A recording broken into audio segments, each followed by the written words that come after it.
Its 75th anniversary of independence, India's democracy is under pressure like never before.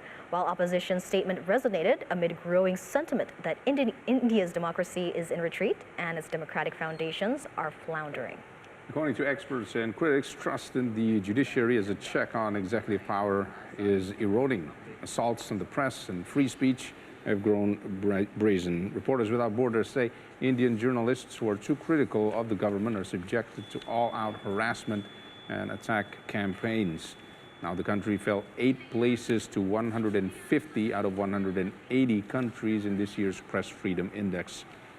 Religious minorities are facing increasing attacks by Hindu nationalists, and largely peaceful protests, sometimes against provocative policies, have been stamped out by internet clampdowns and the jailing of activists. It also has a history of bloody sectarian violence, but hate speech and violence against Muslims have increased recently.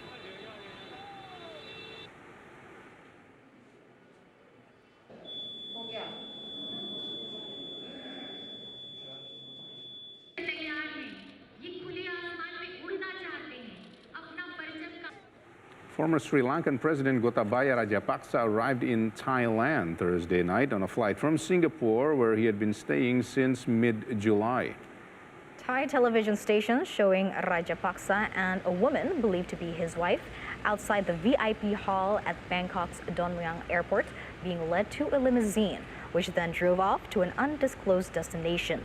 Officials in Thailand on Wednesday says they had been asked by the Sri Lankan government to allow him entry and that he would be permitted to stay temporarily.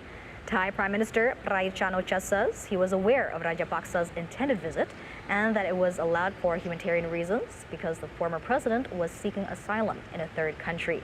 He then did not elaborate, but said Rajapaksa would not engage in political activity while in Thailand. Gotabaya Rajapaksa last month fled the anti-government protests in his country.